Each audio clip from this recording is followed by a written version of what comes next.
I feel conflicted.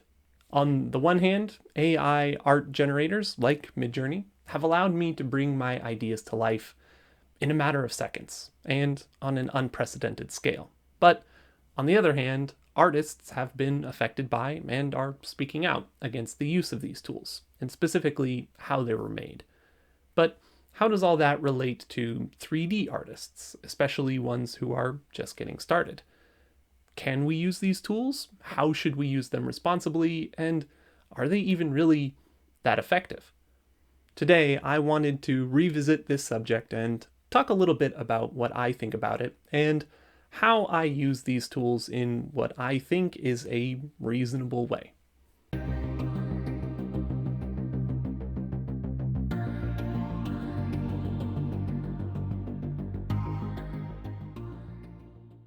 Now, I already talked about this subject a little bit in a previous video that I made months ago, when these technologies were just starting to become well known and popular.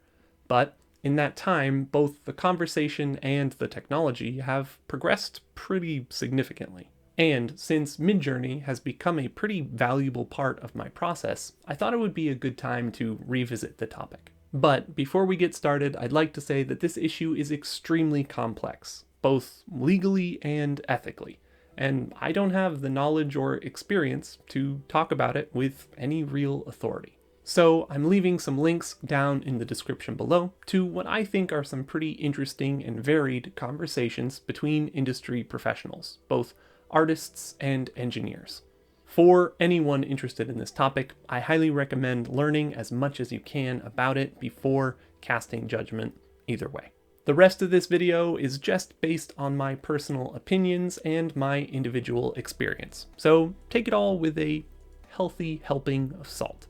With all that out of the way, let's get into how and why I use Midjourney to help me make tabletop miniatures.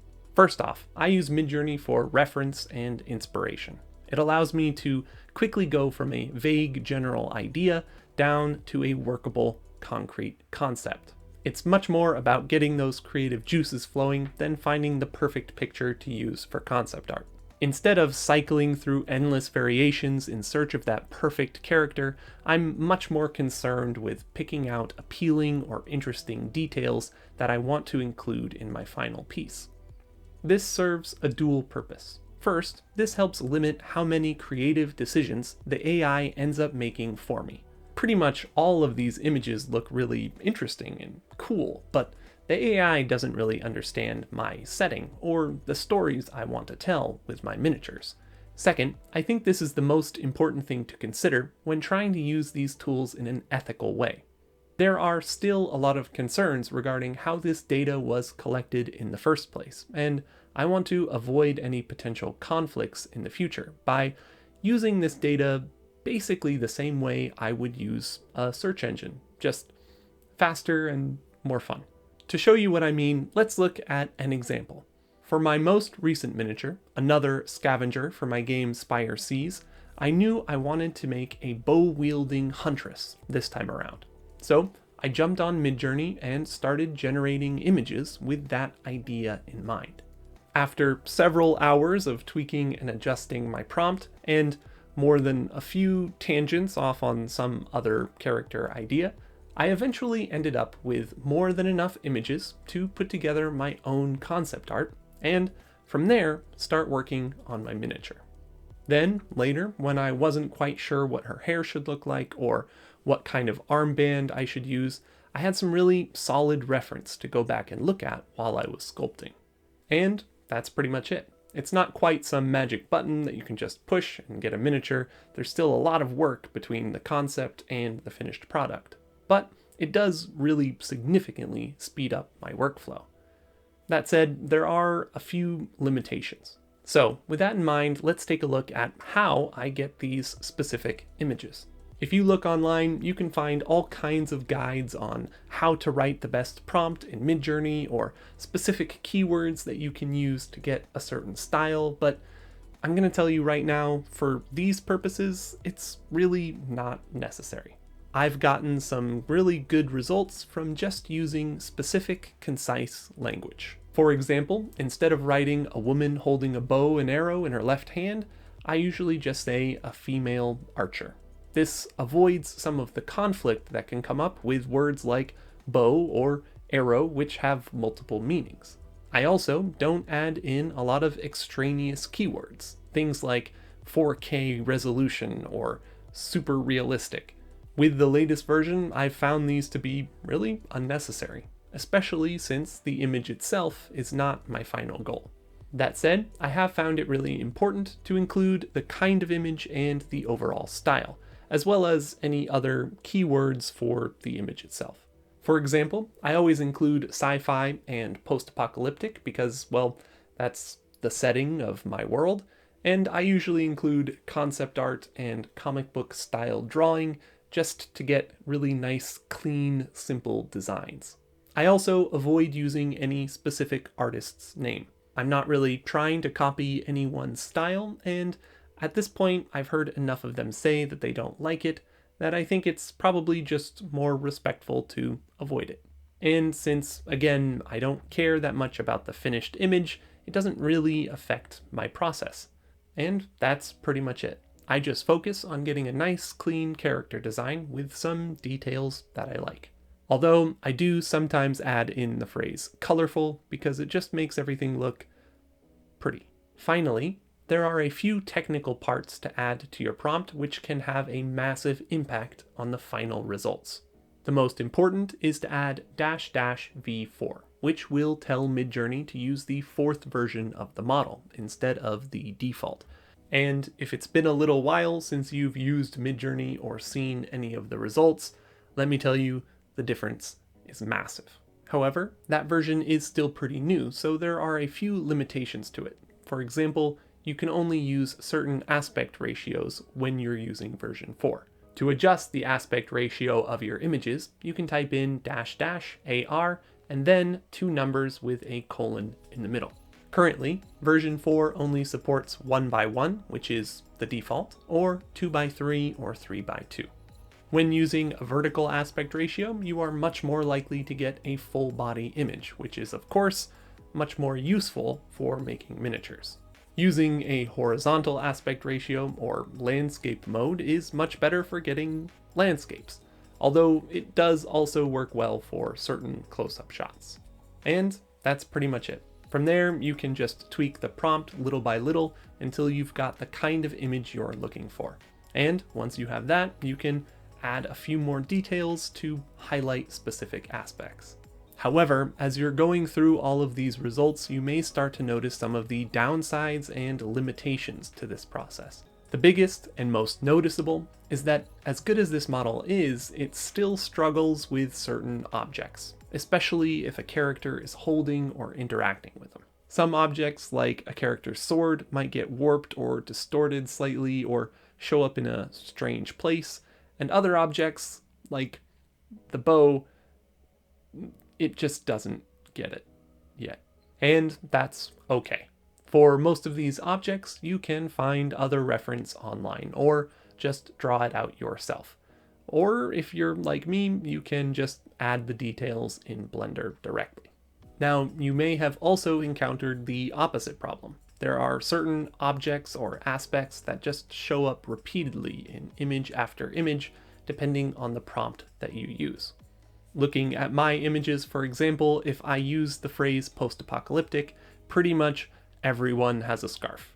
I don't know why, I guess it kind of makes sense. I ended up using it on my miniature, but it is just a little weird. This is a direct result of either bias in the training data itself or the feedback given to improve it.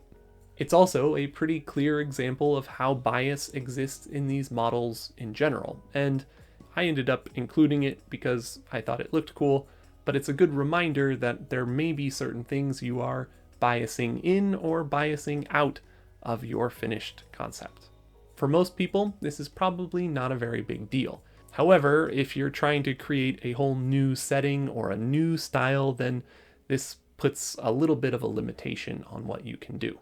In fact, this is why I include both sci-fi and post-apocalyptic in my prompt. If I use just one of them, I'll get a very generic version of that genre.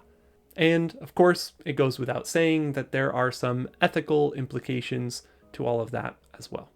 Now, the last problem you may not have noticed at all, but one of the most limiting factors, at least for miniature design, is the pose.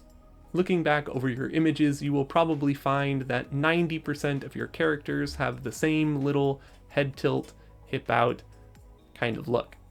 Now, for most situations, this is fine. I still have a really good idea of the overall character, but for a miniature sculptor, I'm missing some key information, such as what does the back look like and what do the feet look like.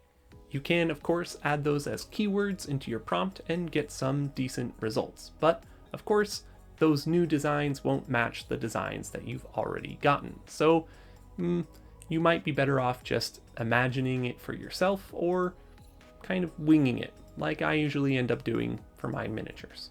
For my Scavenger Huntress, this meant that I had to make up those details as I went, which did end up using more time than other parts of the miniature. That said, in the middle of writing this script, I realized that in the newest version, you can generate turnarounds. I had tried this before in earlier versions and it never really worked out well, but apparently with the latest version, you can actually get a single character from multiple perspectives. This does seem to be pretty limited, and I've gotten the best results from asking for manga-style characters, which might say something about the dataset. But now that I've discovered this, I'm really excited to see how this might affect my overall workflow.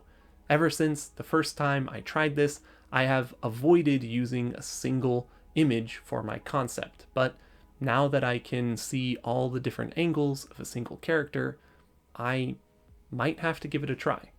Let me know what you think down in the comments below if you'd like to see one of these images, single images, turned into a single miniature. And I guess that brings me to my final point about this topic, which is that this technology, which is complex and convoluted, opaque, and maybe even ethically dubious, is also really exciting and interesting, fast, and useful. So while we absolutely should continue to pressure companies to collect and use this data respectfully and appropriately, I think we also shouldn't try to sweep this technology under the rug. And it's so new and exciting and convenient that even if we wanted to, I don't think we really could. And rather than berating people online for choosing to or refusing to use it, I hope that we can come together to decide how and when to use it responsibly instead.